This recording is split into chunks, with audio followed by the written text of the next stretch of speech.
जय हिंद दोस्तों, Anil sir IT YouTube channel आप सभी का बहुत बहुत स्वागत है। DGT ने एक नोटिस जारी किया है जिसके बारे में हम बात करने वाले हैं। और ये नोटिस है वैसे कैंडिडेट के जो AITT का एग्ज़ाम कभी देने वाले हैं और वो अप्रेंटिस कर चुके हैं या अप्रेंटिस कर रहे हैं। और अप्रेंटिस करने के बाद एक एग्ज़ाम होता है और CVT एग्ज़ाम होता है जिसमें theory, workshop, calculation, employability skill की परीक्षा होती है जिसमें आपको देनी होती है AITT की एग्ज़ाम। तो इस एग्ज़ाम को डिसकंटिन्यू कर दिया गया, यानी कि बंद कर दिया गया। उसके बारे में बताने वाला है कि इसका बंद हुआ क्या है, सारी जानकारी हम देखने वाले हैं। तो अगर आप चैनल पर नए हैं तो सब्सक्राइब कर लीजिएगा, बेल आइकन को प्रेस कर लीजिएगा।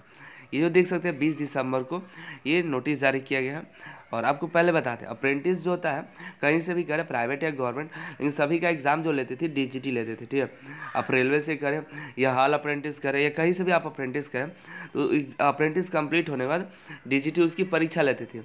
उसके बाद NSC सर्टिफिकेट देती है, नेशनल अप्रेंटिसशिप सर्टिफिकेट देती है आपके, और उसके साथ मार्कशीट भी मिलता है अप्रेंटिस का। उसके बाद कोई भी जॉब आता है उसमें अप्रेंटिस मांगता है, तो आप इस सर्टिफिकेट को लगा के अपना उससे जॉब में फॉर्म भर सकते हैं।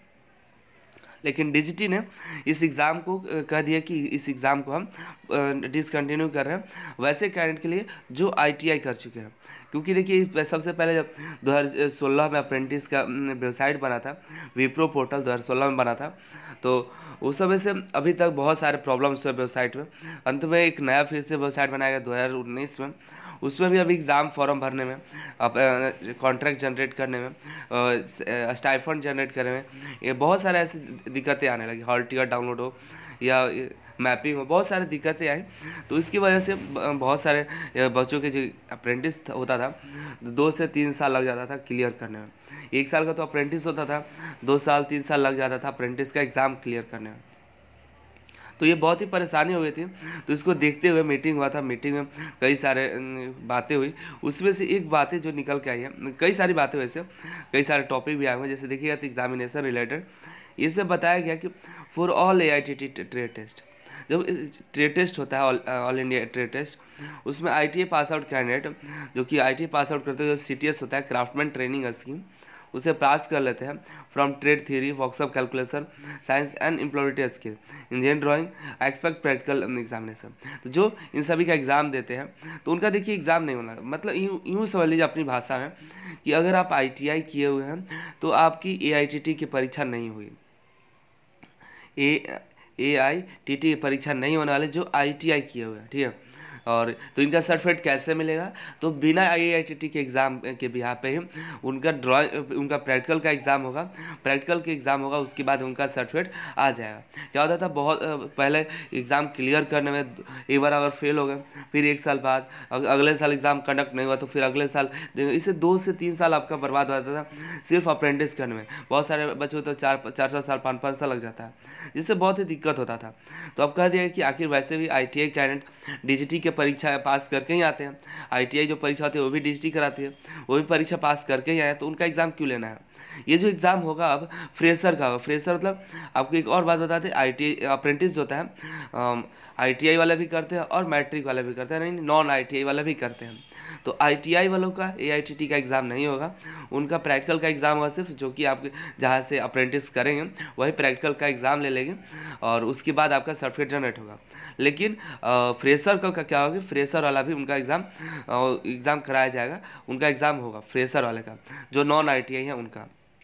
देखिएगा, AITT exam shall be conducted for fresher apprentice.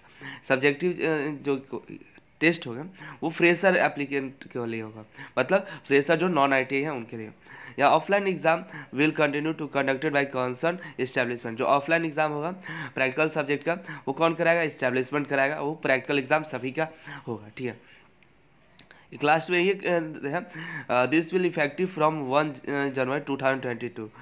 1 जनवरी 2022 से ये लागू किया जाएगा हर एक जगह पर। ठीक है, और इसके पहले का नहीं। और देखिए यहाँ पे ये भी बताया, this decision will be applicable retrospectively to ITI pass out who have clear practical AITT exam but not clear theory exam. देखिए इसमें एक और बातें बताई गई कि अगर आप प्रैक्टिकल का एग्ज़ाम क्लियर कर लिए हैं और थ्योरी का एग्ज़ाम आपका क्लियर नहीं हुआ है तो भी आपका सर्टिफिकेट जनरेट होगा। ठीक है। और इसके बारे में बताते हैं, जैसे कि अभी AITT 111 बैच का एग्ज़ाम चल रहा है, AITT का 111 बैच का। अगर आप उसमें फेल भी हो जाते हैं तो भी आपको कोई चिंता नहीं है, उसका सर्टिफिकेट अगर प्रैक्टिकल पास आउट होते हैं तो आपका सर्टिफिकेट जनरेट हो जाएगा, सिर्फ ITI वालों के लिए, ठीक है।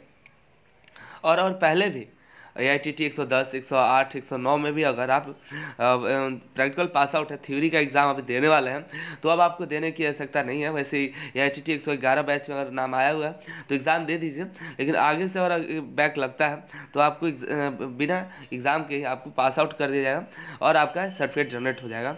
यानी कि आपको बस प्रैक्टिकल एग्ज़ाम क्लियर करना है और वो आसानी से हो जाएगा। अब आपको ITI वाले को थ्योरी का एग्ज़ाम नहीं देना है। ये बहुत ही बेहतर हो गया, क्योंकि एग्ज़ाम क्लियर करने में, एक तो ITI का एग्ज़ाम करने में 2 से 3 साल लग जाता है, 4 साल लग जाता है, फिर अप्रेंटिस 1 साल का करिए, फिर अप्रेंटिस का एग्ज़ाम 2 साल में करिए, 3 साल में करिए, तो इसमें आपका कई साल बर्बाद हो जाता है, 5 से 6 साल। अगर आप किसी भी जॉब के लिए 5-6 साल देते हैं तो आपका आसानी से कोई जॉब से निकल सकता है, लेकिन इसी में ITI में लगे लगे आपको कुछ दिक्कत होती थी। तो इसको देखते हुए DGT ने ऐसा फैसला लिया है। ऐसे ऐसे बहुत सारे और भी कंडीशंस हैं, ठीक है। तो इसके बारे में कोई इंपॉर्टेंट नहीं है, सब आप ही के लिए नहीं है। और एक और एलिजिबिलिटी कंडीशन आई हुई है एज को लेकर, no upper age restriction for apprentice including fresher. Upper age को हटा दिया गया है, यहाँ पे 14 साल रखा गया है मिनिमम एज, और जहाँ पे हैज़र्ड है, जहाँ नुकसानदायक जगह है, तो वहाँ पर 18 साल एज रखा गया है। यानी कि अब अपर एज हटा दिया गया है, फ्रेशर को भी और बाकी को भी यहाँ पे दिया गया, इंक्लूडिंग फ्रेशर्स एंड अदर भी हो सकता है। तो यहाँ पे मिनिमम एज आपका रखा गया है 14, मैक्सिमम एज आपका ख़त्म कर दिया गया है। ये भी एक बहुत ही बढ़िया था। बहुत सारे कैंडिडेट्स होते हैं वहाँ पे, उनको अप्रेंटिस पहले था 22 साल फ्रेशर के लिए, तो ये हटा दिया गया फ्रेशर। अब जो भी उम्र है आपकी मैक्सिमम, तो आप अप्रेंटिस कर सकते हैं। ऐसा है आया हुआ है नोटिस। अब इसके हिसाब से अब आगे DGT कार्य करेगी। 1 जनवरी से ये लागू कर दिया जाए, 1 जनवरी 2022 से।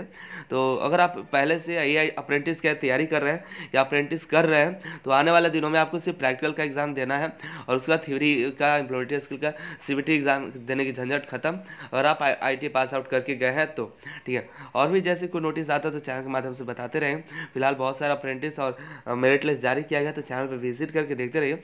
जो भी government job, private job, apprentice related कोई भी नोटिस आता है तो चैनल पर आप मिलते रहेगा। तो चैनल को सब्सक्राइब करना, बेल आइकन को प्रेस करना बिल्कुल मत भूलिए। आप सभी का बहुत बहुत धन्यवाद।